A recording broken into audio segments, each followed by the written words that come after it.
one nation, under God, indivisible, with liberty and justice for all.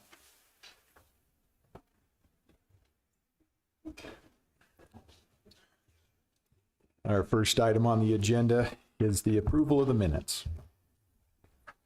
I don't see any corrections on my part. I don't either. I'll go ahead and make a motion that we approve the minutes from the June 3rd commission meeting. I'll second that. Okay, motion by Commissioner Martinez, second by Commissioner Jensen. All in favor? Aye. Aye. Motion passes. Item number 2 is Care Coalition presentation, Heart and Character Award.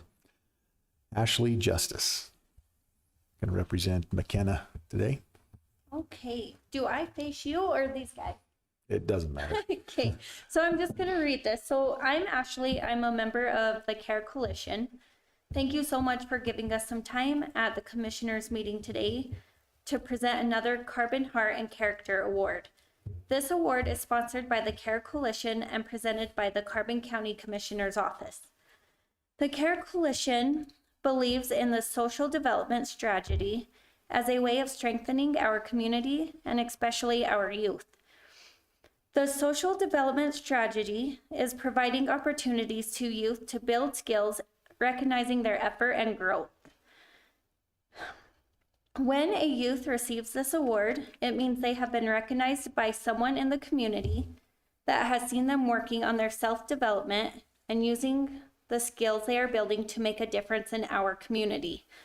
So today, I'm proud to announce that Ayana, as this month's Carbon Heart and Character Award recipient, if you'll come up here.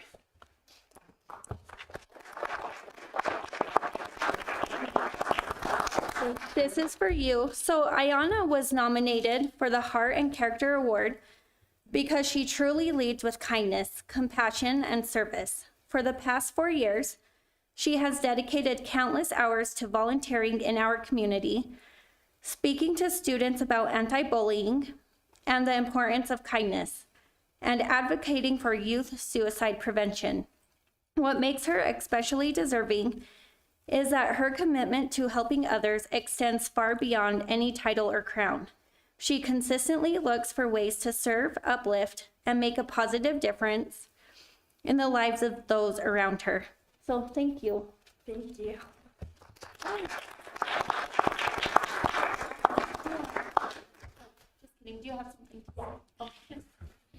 I'll just be talking for a second, I promise. Okay. Hello, my name is Ayana Lee, and I am the current Miss Pinnacle Peaks teen. I am incredibly honored to be nominated for the Heart and Character Award by the Carbon Care Coalition. Thank you for giving me this. Thank you for recognizing me in this way. I don't take this nomination lightly, especially knowing there are so many amazing people in our community doing incredible work every single day. Service has become one of my favorite things because it gives me the chance to meet people, build connections, and hopefully make someone's day a little brighter. I truly believe that kindness is contagious, whether it's a smile, a helping hand, or simply showing up for someone. Small acts of kindness can create big changes. My community service initiative is Stand Up for Kindness, which focuses on anti-bullying, mental health awareness, and suicide prevention among youth. I started this platform during my year as Junior Miss Carbon County in 2023, and it has grown more than I ever imagined. Since then, I had the opportunity to speak in schools, participate in Hope Squad events, volunteer throughout our community, and share my message with people of all ages. Just a few weeks ago, I had the opportunity to take Stand Up for Kindness to the state level while competing at Miss Utah's Teen. Being able to represent Carbon County and share this message with young women from across Utah was an incredible experience. It really reminded me how important it is to keep these conversations going, continue supporting one another, and creating spaces where people feel seen, heard, and valued. One thing I've learned through all of this is that kindness doesn't have an age requirement. You don't have to hold a title or do something huge to make a difference. Each one of us has the ability to positively impact someone else's life. So my message to our youth, and honestly to everyone here tonight, is simple. Keep showing up for others, cheering each other on, and always choose kindness. The world can never have too much of it. Thank you again for this nomination and supporting service in our community. It truly means so much to me. Thank you.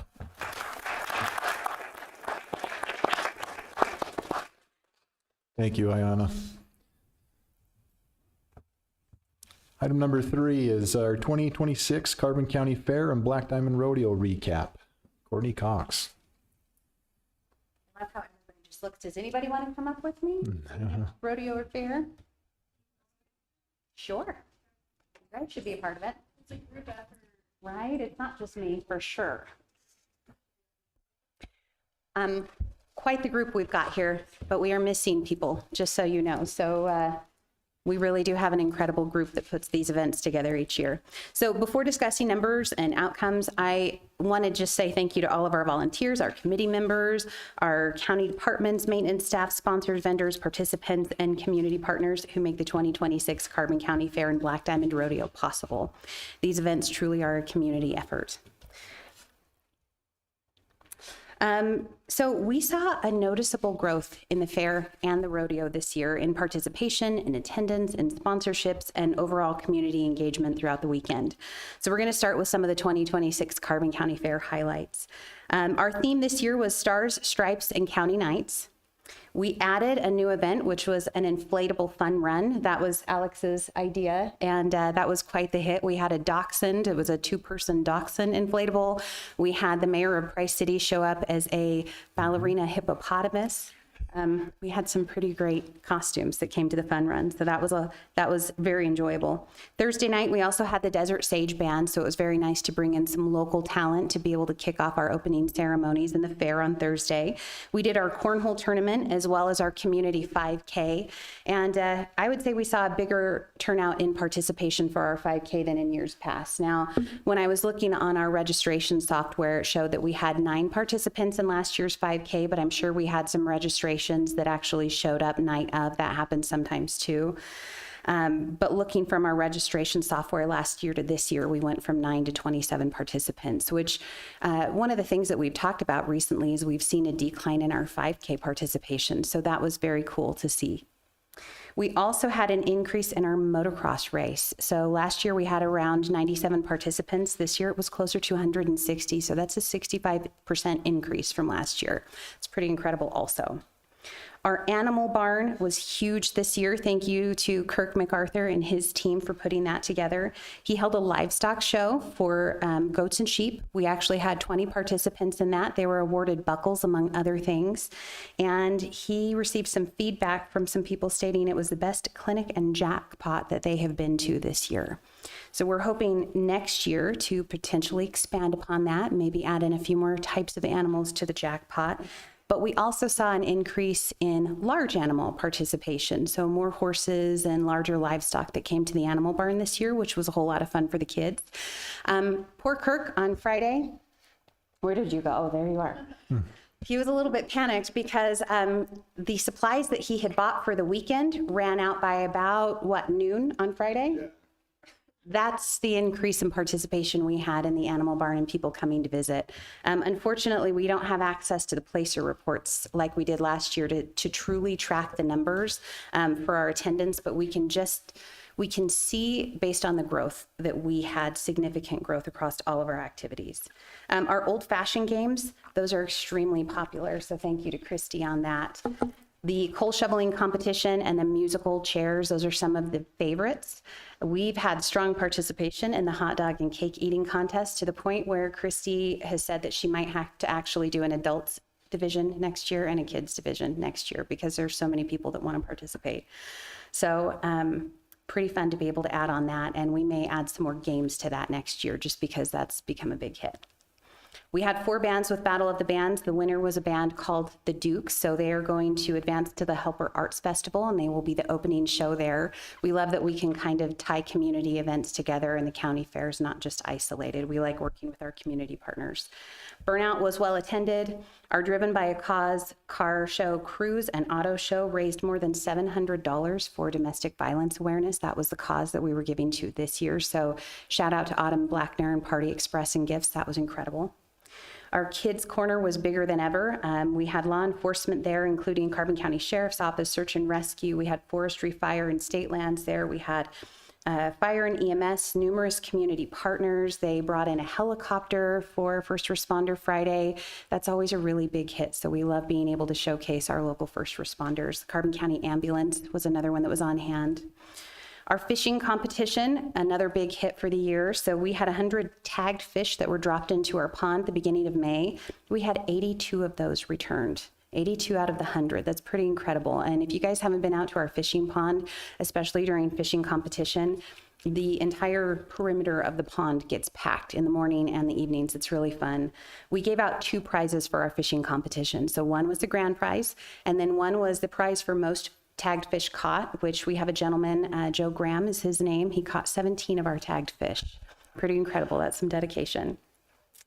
Our exhibits, again, we saw an increase there in the exhibits that were turned in, and we added a couple new fun things inside the exhibits. One was called From the Dust, and so those were non-judged exhibits. Those were things that people brought in from their family's history or maybe previous exhibits that had been displayed in county fairs in the past. So that was very neat. And then also we had the STEM activities brought in. So there were some interactive things inside the open class exhibits also. And we were also featured on Fox 13 Good Day Utah. That was pretty cool. That was the first time for the Carbon County Fair. Moving on to the Black Diamond Rodeo, this year we were not only PRCA sanctioned, we were WPRA sanctioned. And in addition to the Mountain State circuits, we were able to co-sponsor, to co-apply into, in addition to the Wilderness Circuit, we were able to co-apply to the Mountain States circuit. So we had contestants come in from as far as Texas to participate in our rodeo this year, which was really incredible. Last year we had 105 contestants that entered. This year we had more than 150. So that's a 43% increase in our contestants. Our payouts increased by 41%, and I will say that that is in part thanks to the Days of 47 rodeo. They do a small rodeo bonus. So our added money this year increased in large part thanks to them. And the nice thing about the added money is that draws in more contestants and a higher caliber of contestants as well. So that was very neat, and that was something that we were very grateful for. You guys met our rodeo royalty in one of the recent commission meetings. So Isabel Jensen and Grace Kelly, they proudly represented us at the rodeo during the weekend. And then we had some community recognitions as well during the event. Carrie Richardson was named our Carbon County Fair Citizen of the Year. And Dan Hamilton was also recognized as the National Day of the American Cowboy honoree representing Carbon County. He's actually going to receive that award at the Ogden Pioneer Days Rodeo on July 23rd. So the growth experienced throughout the weekend was reflected not only in the participation, but also in the overall performance of the events. Rodeo ticket sales were up, sponsorship revenue was up. Final invoices are still being processed, but preliminary numbers are indicating that the events generated sufficient revenue to be able to cover expenses and still continue future improvements to the facility, which is what we did with last year's revenue as well. Some of the community feedback that we received, they want the fair to last longer. They want more days added to the fair and rodeo. They want more entertainment. So that's something else that we'll be looking into. And one of my favorites, and this was a quote, was "This year was better than last year," which was always our goal. So one of the things that I'm most proud of is that many of the positive comments were received this year, that we received this year, were not just about the events themselves, but about the condition of the grounds and the facilities. Visitors, contestants, vendors, sponsors, community members, they were repeatedly commenting on how good the complex looked throughout the weekend.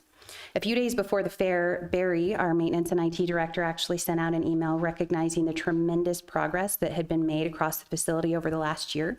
And he thanked IT, maintenance, and the circuit crew all for working together and their efforts in making all of that happen. Many of those improvements were made possible through the reinvestment of the funds that we made off of last year's fair and rodeo. That allowed us to continue improving the facility while creating a better experience for our visitors and the community. We typically recognize an individual each year as our fair MVP, but this year the honor really belongs to an entire team.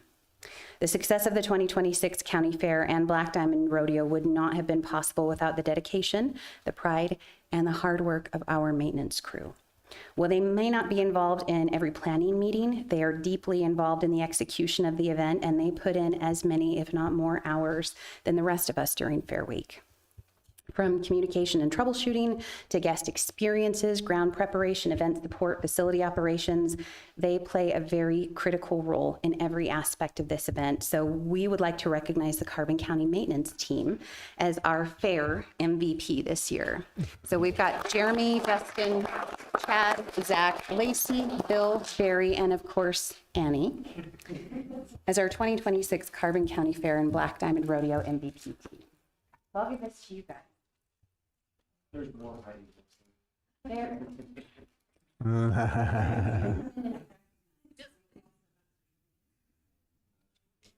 Thank you guys for everything you did for us. That was fun. They didn't know they were getting that. And Barry told me, hey, we didn't vote on an MVP. And I said, we did. So what's really incredible, this was only our 4th year since restarting the Carbon County Fair. This is only our 2nd year since bringing back the PRCA Black Diamond Rodeo. Each year we continue to grow in attendance, improve operations, strengthen partnerships, build events that reflect our community's pride and the pride that our community has in Carbon County. So we're already evaluating this year's successes and opportunities for improvement going into next year, and planning for 2027 is going to get underway soon. So with that, I'm going to see if anybody else would like to talk, because I've done a lot of it, and then see if you guys have any questions for us. So anybody else like to say anything? Barry?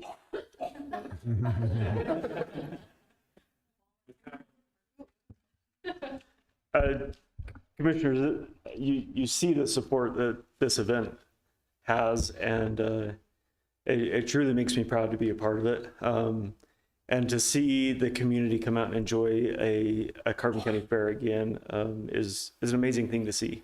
And not only is this group behind us the heroes of the story, but so many others that are participating in that, and it makes me proud to be able to see the community come together on that. So thank you. And more importantly, your support. Had you guys not allowed us to start it going 4 years ago, we wouldn't be here today. So thank you very much. Christy? No, thank you. I did ask Christy, I said, do you want to talk about the old-fashioned games? And she's like, nope, you got this. So do you guys have any questions for us? Just a big thanks. Yeah, I don't. All of your efforts, all of you. It's neat to see the public out like they come, and it's a great activity. A lot of hard work, so we appreciate all you've done. Yeah, and I've heard a lot of compliments, mainly that they're bringing the rodeo back. Nothing against the fair. I think you guys do a great job with that, but people are excited for the rodeo as well. And it's just nice to have an event that everybody looks forward to every year. So thank you for that, for all of you. I attended most of all the activities over that weekend, and it was great. And I find that they build upon one another. Without the rodeo, the fair wouldn't do as well, and without the fair, the rodeo wouldn't do as well.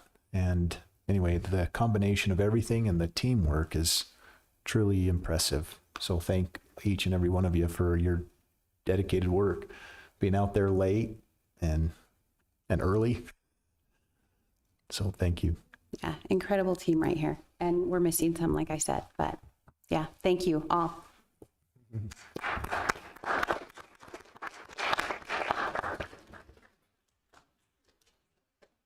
All right, item number 4 is the annual certification of contribution rates. URS 701-2026 and 630-2027. Hello. Okay, so we do this every year. URS sends out new rates, and I just expect that you say yes. I'm just kidding. Really, not a lot has changed. There is one piece on Fund 122 in your thing for the Tier 2 hybrid public safety. We have the ability to do a pickup for public safety. We did increase that a little. So originally we had it at 2.59%. We've increased that to a 2.75%. So that's what the employer will pick up, and then the employees are responsible for the 3.23. Other than that, all the rates are set by URS, and we just go with what they say.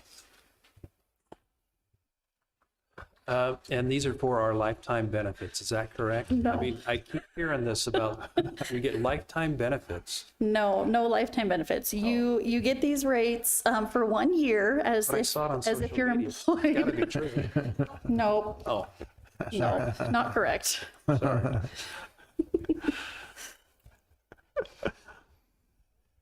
But this is just an adjustment that's looked at every year. Yep. It's part of your responsibilities as HR. Yep, they do their 1 year contribution rates. So from July 1st to June 30th of next year, 2027. And then rates fluctuate. They actually did go down a little bit this year from what we were paying. So some of them are 1% decrease. Some of them are only 0.5%, but there is a small adjustment from current to what they want for July 1. Are there any first responder changes? I know over the last couple of years, we've had some pay changes and requirements. Nope, right now we haven't changed anything. That's still in the works because they do offer a first responder portion, or I guess I shouldn't say first responder. What they offer is for our EMS to be considered public safety under a first responder firefighters fund, but there's a little bit more to that we're still working out the kinks for. But we're hoping that can be approved so that they get the benefit as well because they are first responders. So, Thank you. yeah. I don't have any questions. If there are none, I'll make a motion that we accept the certification contribution rates for the URS for the calendar year of July 1st, 2026 through June 30th of 2027. And I'll second. Okay, motion by Commissioner Jensen, second by Commissioner Martinez. All in favor? Aye. Motion passes. Thank you. Thank you. Item number 5 is ratification for consideration and possible approval to apply for the Bureau of Emergency Medical Service competitive grant. Justin Needles. Good afternoon, Commissioners. Sorry, I'm a little late on this one. I emailed Jeannie late last month. That grant was actually due on May 30th, so it's already been turned in. It's 100% grant, goes to the Bureau of EMS. It's for equipment training, those things. This year we are asking to replace all of our training mannequins, that kind of stuff. All of them are over 20 years old. So we're trying to update those. I asked for $53,800. We'll see what comes of it. It is a competitive statewide grant. They generally review those sometime in June, July to find out if we got it or not. But it's 100% grant, no cost to the county. Thanks for keeping an eye on it. I have no questions. I don't either. Thank you for the efforts that you do and keeping us all up to date on stuff. I'll make a motion that we ratify and issue approval to apply for the Bureau of Emergency Medical Services competitive grant. And I'll second. Motion by Commissioner Martinez, second by Commissioner Jensen. All in favor? Aye. Motion passes. Thank you, Justin. I'm the next one as well. That's all right. Item 6 is consideration and possible approval to apply for the Rural Healthcare Transformation Program grant. So this one is new. So the federal government put out an initiative. It's a 5-year program. I think it's like a $50 billion grant that goes to all the states. So this year, Utah got $50 million. They tagged 12 million of that to go directly to rural EMS. And it's also a 100% grant. There's no limit to how much we can apply for. It does have to be in 3 different areas. One of them is creating a rural paramedicine program. Another one is innovation and technology. And then the third one is training. And so when that opens, they anticipate that opening next month.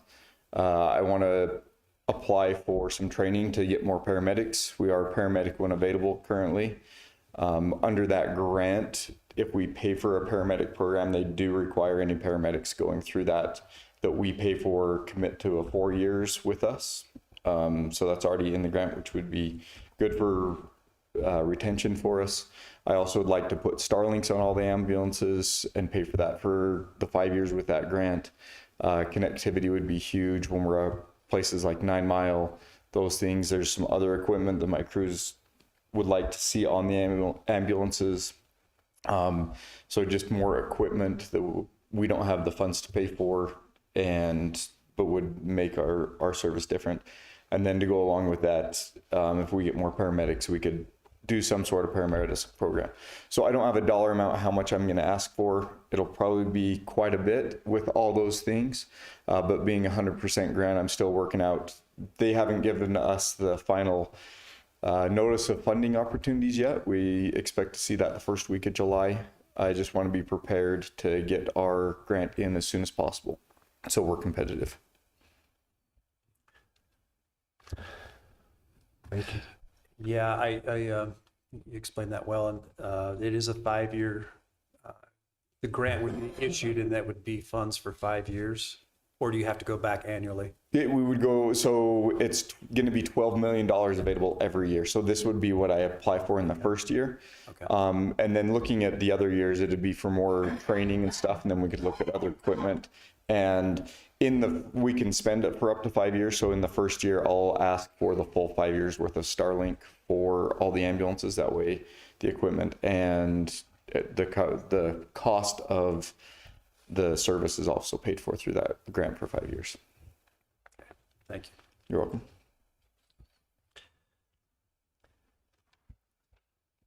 I'll make the motion that we approve for Justin to apply for the Rural Healthcare Transformation Program grant. I'll second. Motion by Commissioner Jensen, second by Commissioner Martinez. All in favor? Aye. Aye. Thank you, Motion Commissioner. passes. Thank you. Thank you for helping to chase these grants down, Justin, and saving us tax dollars. I try. I know the ambulance garage is expensive. We try and keep our costs down where we can. It's one of those necessary services. So Appreciate it, though. Thank you. Item number 7 is review and possible approval of certified tax rates. Seth? Oh, He's not here. I'll okay. try to help with that. So each year, in order for each of the taxing entities in the county, which would be the school district, the water conservancy district, Price River Water Improvement District, the county, each of those taxing entities have a certain amount of money that they have gone through truth and taxation in previous years to have an amount that they're supposed to receive from the taxpayers. And so the process of determining our tax rate requires that the assessor's office go through and assess the value of our homes and businesses. They have to do that by the 3rd week of May. And they also do the same thing with personal property, which would be items in businesses that basically, if you take a building and tip it upside down, everything that falls out would be personal property. And then the state assesses value for the coal mines, the railroad, the power company, the gas field, things like that. And they also have to turn in what they assess the values of all of those different industries. And so those numbers all come in. Once the numbers are in, then in order to make every one of the taxing entities whole, the tax rate is determined by that. And so those now are in place. Each of the taxing entities have to go through the same thing we're doing tonight. The 3 areas where the county sets a tax rate is in our general fund, which covers duties that we take care of for everyone in the county, including those in the city limits. We also have a tax rate that's imposed on all of us for it's called the assessing and collecting levy. So the assessor's office and part of the operations of the clerk's office and the treasurer's office, this is the money we collect to keep those services whole. And then the third one is what's called the County Municipal Service Fund. And the Municipal Service Fund is what pays for things that we do outside of the city limits in the unincorporated part of the county. For example, Sheriff Wood and his staff are paid for out of this tax that's collected. The road department also is another department that is used just solely in the county, in the unincorporated part. So all three of those rates are to be set in our commission meeting. And once these rates are set, then that allows for the treasurer to actually send out the tax disclosure notices to everybody that shows the taxes that are due in November of this year. So with that in mind, we have three different tax rates that we need to approve. The first would be our general fund tax that is affects everybody in the county, and the county has the ability to collect $5,805,303, and the tax rate associated with that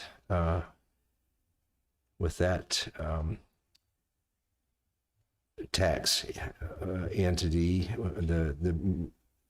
the general fund, would be 0.002667. And that is slightly elevated from the previous year.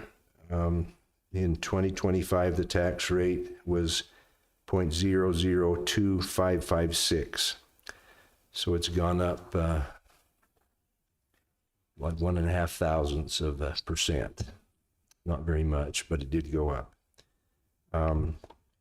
The assessing and collecting levy, we collect $959,962 for those services, and the tax rate is 0.000422. And that one is up slightly from the previous year of 0.000407. The third one is the Municipal Service Fund. This one, the total amount collected in that is $2,635,227. And the tax rate is 0.002180, and that is up slightly from last year as well. Last year it was at 0.2056. Now, a quick explanation of why those have gone up, and that is the centrally assessed values of those things that the state assesses the value on has gone down $48 million again this year. Those continue to go down, and in this case, a big chunk of the reason it went, the values went down, is because the Bill Barrett Corporation gas field out on the Tavaputs, years ago it was sold to Intervest, Wapiti, I'm sorry. Wapiti. That gas field was sold, and I believe the reason that the value dropped significantly is that the new owners paid less money for purchasing it because they've assumed the liability of plugging and abandoning those wells. The same thing happened a couple of years ago when ConocoPhillips sold their gas field to Urban Oil and Gas. And again, the value goes way down, and this county has we don't set those values, but we keep losing the value in those centrally assessed areas. So, and again, another reason why the only way we can fix this is to add new industry here. That's what we're working on hard. So That's all I've got to add.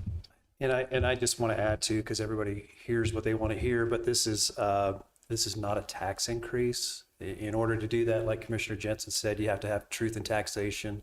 You have to have public hearings. And this is just an adjustment by the state. I see we have some folks that are interested in running for at state level. This is not a unique problem to Carbon County. Centrally assessed is affecting most of the counties, if not all the counties throughout the state. Our neighbors to the south and to the north are all feeling this as well. When they've lost industry, the burden gets shifted from industry to the residents.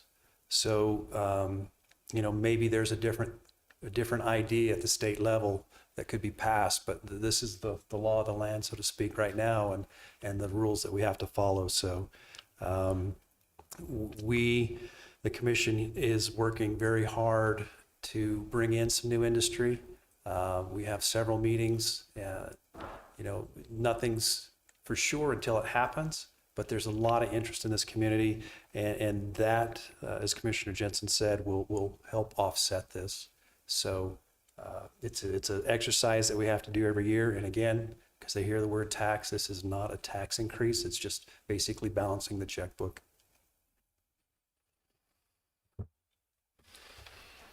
There's no other comment. I'll go ahead and make a motion to approve the certified tax rates. Maybe we ought to go through each of those three and read the rate. Read the rates? Yeah. Okay. So I'll amend my motion to be for the general operations. That tax rate, the new tax rate will be 0.002667.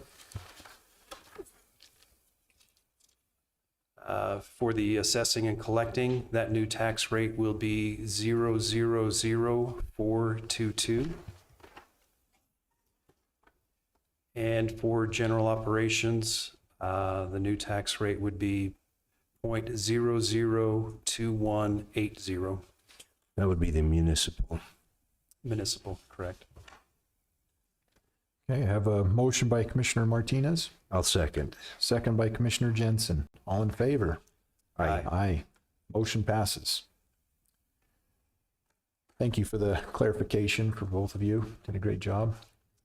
Item 8 is consideration possible approval of Tony Martinez as Carbon County Commission Chair beginning July 1st, 2026. I'll step down as chair and make a motion to accept Tony Martinez as the Carbon County Commissioner Chair. And I'll second that. All right, motion by Commissioner Haddock, second by Commissioner Jensen. All in favor? Aye. Aye. Motion passes. Any abstain? No, Dissent? It won't count. it doesn't matter. Motion to adjourn. We are adjourned. Thank you.